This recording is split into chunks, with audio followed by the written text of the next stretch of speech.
अस्सलाम वालेकुम दोस्तों, उम्मीद करता हूँ सब खैरियत से होंगे। तो आज की हमारी ये वीडियो व्हाट्सएप की एक छोटी सी अपडेट पर बनाई जा रही है, जो कि काफ़ी लोगों के व्हाट्सएप के अंदर अपडेट हो चुकी है। अगर आपके जो है ना व्हाट्सएप के अंदर अपडेट नहीं आई, तो आप प्ले स्टोर के अंदर जाके इसको अपडेट कर लीजिए, आपके जो है ना व्हाट्सएप के अंदर शो हो जाएगी। तो ये हमारी छोटी सी वीडियो है व्हाट्सएप की इस अपडेट पर, जो कि मेटा एआई के नाम से है। मेटा एआई किस किस चीज़ के लिए बेनिफिट है? ये बेनिफिट ज़्यादातर उन लोगों के लिए है जो लोग फ्रीलांसिंग करते हैं, जो लोग यूट्यूब पर काम करते हैं, आप वर्क फाइवर पर काम करते हैं। जैसा कि आप चैट जीपीटी को यूज़ करके उससे कुछ भी करवा सकते थे, आप व्हाट्सएप के अंदर ही इससे सारा कुछ पूछ सकते हैं। तो आइए मैं आपको इसके इस्तेमाल का तरीका बताता हूँ। सबसे पहले हमने इस मेटा एआई के ऑप्शन के ऊपर जो ही क्लिक करना है, तो इस तरह का कुछ चीज़ें ओपन हो जाएंगी। अब ये जो इसने कुछ सजेशन दी हुई है, इसमें से आप ये चीज़ें भी पूछ सकते हैं।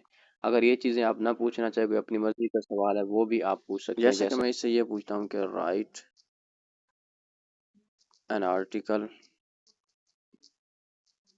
On fitness. तो ये देख, इसने आर्टिकल लिखना शुरू कर दिया, ये आपके सामने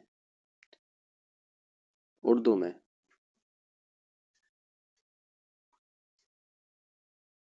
लिखता जा रहा है अभी भी। अच्छा, इसके अलावा आप इससे कुछ और भी पूछ सकते हैं। फर्ज किया मैं ये पूछता हूँ इससे, top 10 richest man in the world. Top 10 richest man in the world. जो ही मैं इसे बोलूंगा तो ये लिखना शुरू कर देगा।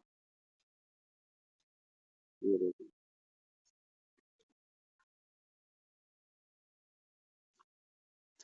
तो डियर फ्रेंड, इस तरह आप इससे कुछ भी पूछ सकते हैं। आपके जहन में जो भी सवाल है वो आप इधर इससे पूछ सकते हैं। इसका आपको जवाब ज़रूर देगा। तो ये अपडेट आपको कैसी लगी, तो कमेंट सेक्शन में हमें ज़रूर बताइएगा। इस तरह की मज़ीद मालूमाती वीडियो देखने के लिए हमारे साथ चैनल के साथ जुड़े रहिए, और हम इंशाल्लाह आपको इस तरह की मालूमात से अपडेट करते रहेंगे।